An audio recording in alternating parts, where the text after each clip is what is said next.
ओ ला ला ओ अला, ओ अला ला ओ अला। अॼोकन यारनि जी यारी ॿिली पाणी थी त पई। हो अॼोकन यारनि जी यारी पाणी थी पई। झलीसूं बुकनि में पर विथन मां वही वई। हो कान ख़बर पई त को दोस्त बिठा न दंग ते।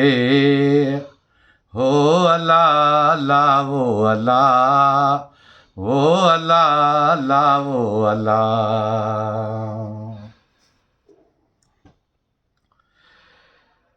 ही कलाम दोस्तनि जे बारे में आहे। अलाह साईं महिरबानी कई ऐं अलाह जो शुक्र आहे जो मुंहिंजे रब करीम जा किरोड़े अहसान आहिनि। जिन संगतनि ते असां कलमा बि पढ़िया, बाक़ाइदे वॾा भरोसा कयासीं, ॾुखियो वक़्तु आयो सभु हथ कढी हलिया। अॼु शुक्र आहे अलाह जो यार सभु पधरा थिया। अॼु शुक्र आहे अलाह जो यार सभु पधरा थिया। यारी जे लिबास में हुया लिकियल साईं, यारी जे लिबास में हुया लिकियल से दावेदार सभु पधरा थिया। अॼु शुक्र आहे अलाह जो यार सभु पधरा थिया। अॼु शुक्र आहे अलाह जो यार सभु पधरा थिया। ॾुखियो वक़्तु मुंहिंजो ॾिसी अखियूं सभिनि पूरे छॾियूं। ॾुखियो वक़्तु मुंहिंजो ॾिसी अखियूं सभिनि पूरे छॾियूं।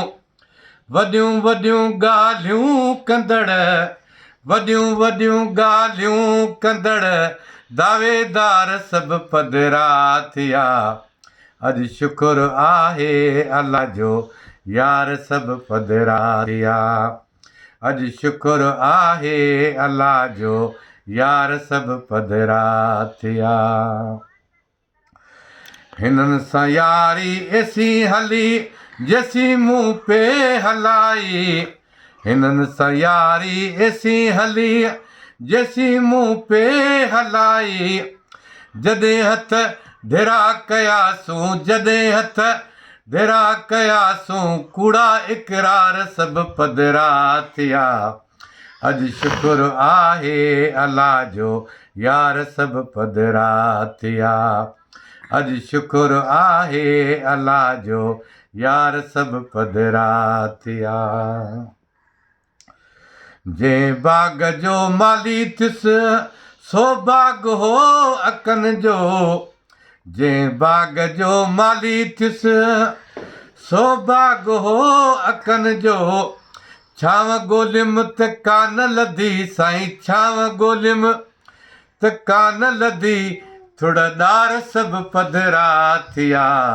अॼु शुक्र आहे अलाह जो यार सभु पधरा थिया। अॼु शुक्र आहे अलाह जो यार सभु पधरा थिया। सिक वारी साइमीअ में यार सभई तोरे छॾियमि। सिक वारी साइमीअ में यार सभई तोरे छॾियमि। वज़न सभिनि जो ज़ीरो निकितो, वज़न सभिनि जो ज़ीरो निकितो। अचकारा सभु पधरा थिया। अॼु शुक्र आहे अलाह जो यार सभु पधरा थिया। अॼु शुक्र आहे अलाह जो यार सभु पधरा थिया। नाले वारी मिसरा में ॾिसी दर छा थो चए। ग़ुलाम हैदर पाण खे ॾुखियो करे यार सदाई सुखिया रखियमि। ग़ुलाम हैदर पाण खे ॾुखियो करे यार सदाई सुखिया रखियमि। पोइ बि पंवर जो क़दुरु न थियो साईं, पोइ बि पंवर जो क़दुरु न थियो, पोइ बि पंवर जो क़दुरु न थियो। ही होशियार सभु पधरा थिया। अॼु शुक्र आहे अल्लाह जो यार सभु पधरा थिया। अॼु शुक्र आहे अल्लाह जो यार सभु पधरा थिया। यारी जे लिबास में हुया लिकियल, साईं यारी जे लिबास में हुया लिकियल, से दावेदार सभु पधरा थिया। अॼु शुक्र आहे अल्लाह जो यार सभु पधरा थिया। अॼु शुक्र आहे अल्लाह जो यार सभु पधरा थिया।